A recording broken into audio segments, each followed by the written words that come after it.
It wasn't good enough. I think just in general, they came out with more energy than we did. Their defense and our offense. So we didn't execute. Missing throws down the field. And then obviously we didn't play good enough in the first half.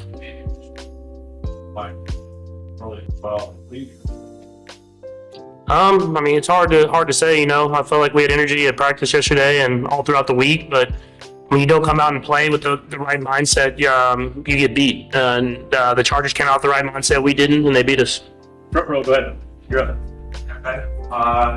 No, not okay. Fun.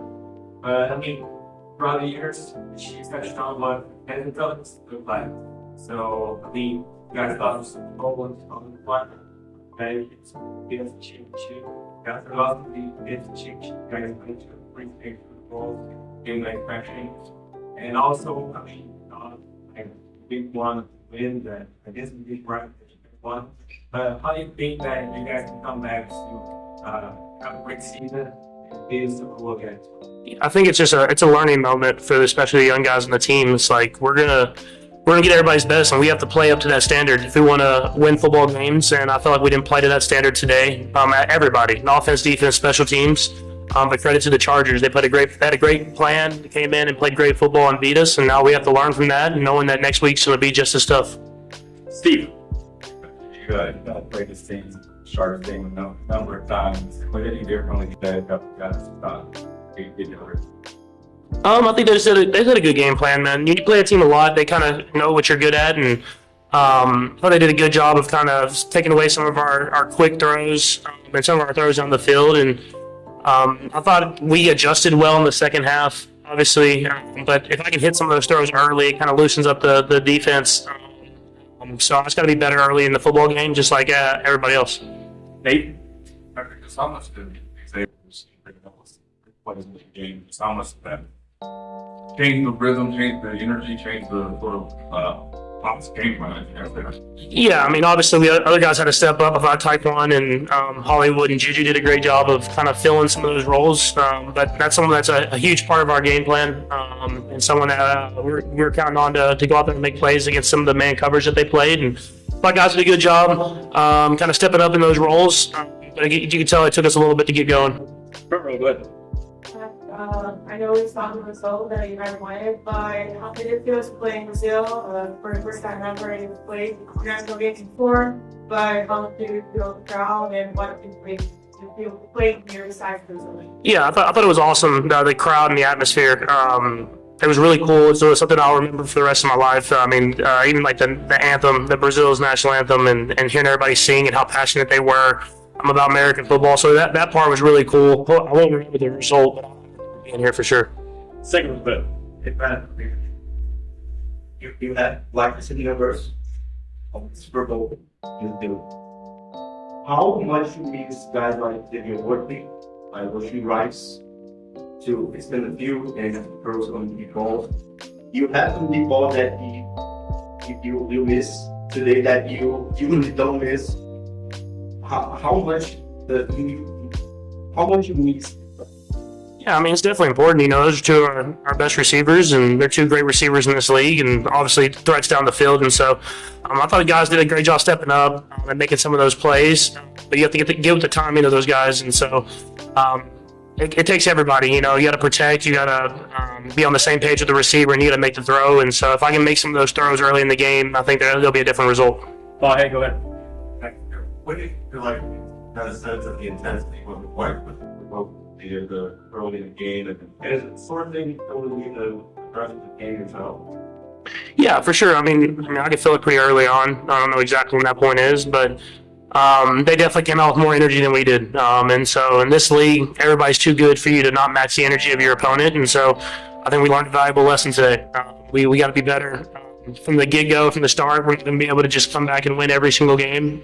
Teams are too good in this league, and so this would be a big lesson for us, a division opponent, someone that's going to be there at the end of the year.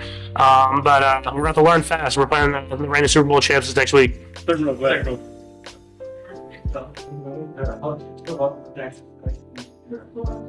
I thought they did a pretty good job, some of the games and stuff that the D-line stunts. I think got him a couple times, but I thought they did a good job and they battled. That's all you can really ask for is the battle. Joe is a Hall of Famer. I mean, he's someone that's going to have a gold jacket, and so these young guys are talented and they have a chance to be really, really good. And so I thought they did a good job against a good defensive line, but we're going to keep pushing them to be even better and better as we go throughout the season. Last one, Sam. Go ahead.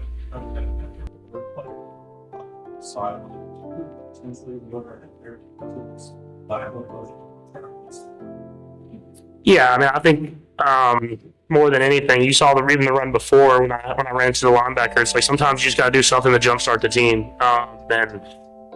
I was not in the mood to be running out of bounds. I wanted to try to do something to get us going, and we kind of got going as an offense in the second half. But it takes everybody. I mean, we got to start faster, and we got to be better on both sides of the ball, and so and special teams. And so that we understand that we're going to be accountable to that, and we'll come back better this next week. Thanks, Patrick. Second row, go ahead.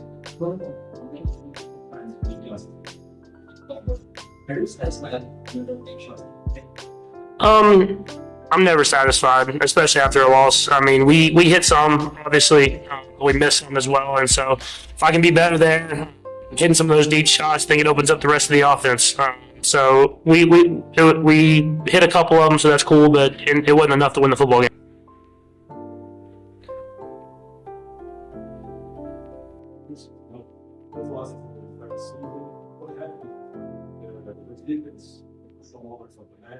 There was no consent, a message, ball, or here, stay or Tough day. Kind of took an inside move. I put the blame on me. Probably could have contained better. But I'm super grateful for the opportunity to play in Brazil and play international. It's a lot of fun. The atmosphere was amazing. Just wish we could have closed the game with a W. Bye. When they see on the third team run, I remember that they had to get out of there. Well, the tackle jumped me. I think we was at even 2 threes, 2 fouls, and just should have stayed outside. I blame me. Could have pass rush better. Could have had a better pass rush. Could have contained better. I blame myself.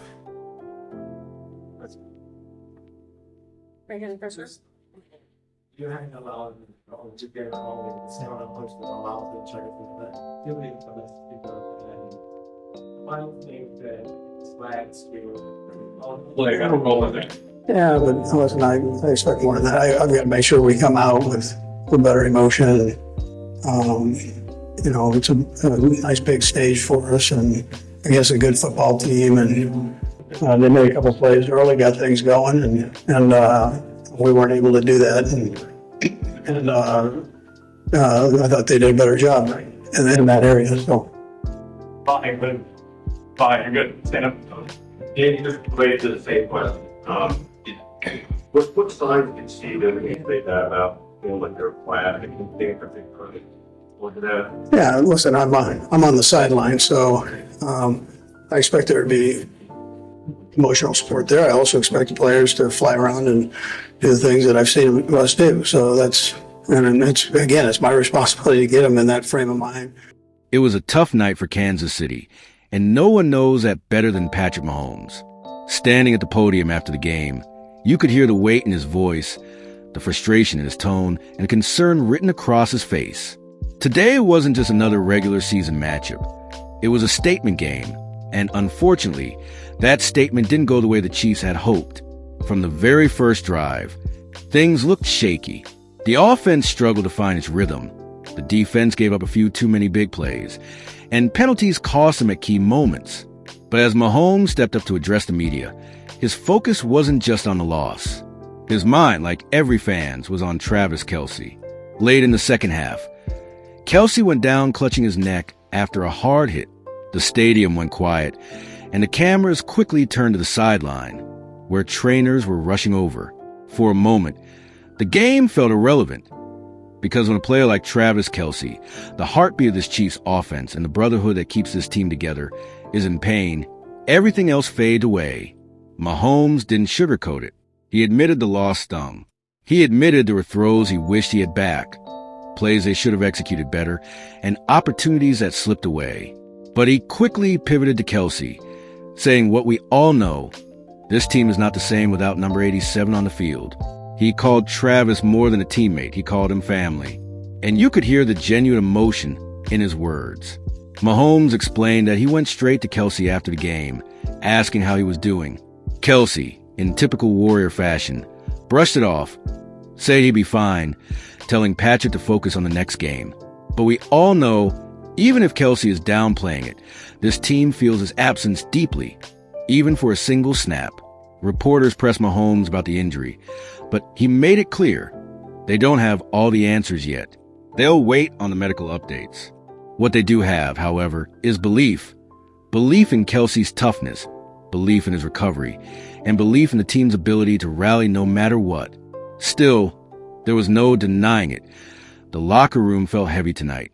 Mahomes shared that guys were quiet, reflective, some frustrated, some emotional. Losses hurt, but injuries cut even deeper, especially when it's to a guy who's been the emotional engine of his dynasty. Yet, through it all, Patrick's leadership showed. He didn't point fingers. He didn't make excuses. Instead, he spoke about accountability, about owning the mistakes, about using this loss as fuel, about making sure the Chiefs come back stronger, and, importantly, about standing by Travis no matter how long it takes him to heal. What makes this moment stand out is not just the X's and O's, not just a scoreboard. It's the humanity behind it. These are not just athletes. They're brothers, they're leaders. They're people carrying enormous expectations every single week. And tonight, Patrick Mahomes reminded us that behind every touchdown celebration and highlight reel play, there's a bond that goes much deeper. As fans, we'll be watching closely for updates on Travis Kelce's condition.